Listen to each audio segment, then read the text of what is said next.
and welcome to today's video, which is about feeding and taking care of your fish while you're on vacation, which can sometimes be a little bit problematic. The first thing you want to do before thinking about how you're going to feed the fish while you're on vacation or just out of town is a water change. And this will help to reduce the nitrates in the aquarium that have just built up over time. So I've actually just completed my water change on this 55 and this little 10 gallon that I'm just using for a little quarantine tank for a dragon blood that I just got at the recent OCA extravaganza in Ohio. After completing the water changes though, you want to make sure that your filters are all running correctly, your heater's set, because obviously you're not going to be able to check it before you go away or while you're away. So make sure that that's all good.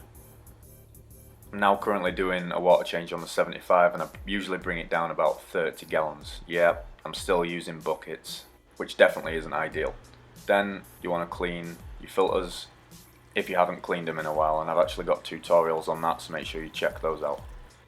Once you've refilled your tank and made sure all your equipment's running correctly, then we can talk about the 3 ways that I know of how you can feed your fish while you're on vacation or out of town. So obviously if you've got multiple tanks like I have with multiple fish, it can sometimes be an issue to figure out what you might need to do. When you've got little fry like these guys, oh, and I also just moved that star sapphire in there today. I'm trying to get him to put some size on a bit quicker. But obviously these fry need to be eaten consistently or else they're not going to grow and then they're going to start to struggle.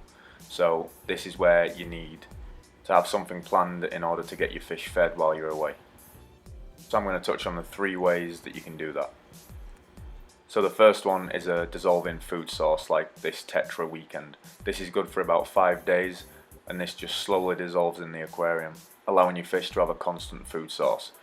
I personally don't like this, however, just because African cichlids are absolute pigs and they'll probably just go through this in about a day. I do, however, think it'll be better for more finicky freshwater fish like platies and mollies and that kind of thing. So the second method that you can use is an automatic feeder, and these things are great. If you get a good one from Amazon, it can feed for up to 6 times a day, which is really good for aggressive fish like African cichlids are. You can't use bloodworms or anything like that in this food timer, but for African cichlids where you're majority of the time feeding pellets, this works a charm. The third way, and the way that I use, is to simply get someone to come over, a relative, a friend, who can feed your fish for you. If they're not experienced and they've not fed your fish before, put the food in a sealed container like this to make sure that they're feeding the correct amount. And by doing this, you know that whoever's coming to feed your fish isn't going to absolutely destroy your water quality when they throw the full tub of fish food into the tank, which we've heard all too often happens. So guys, that's all I've got for you today. If you've got any other tips or things that you do while you're on holiday or out of town, put them in the comments section so we might be able to help other hobbyists that might be going to visit friends and family over the holidays.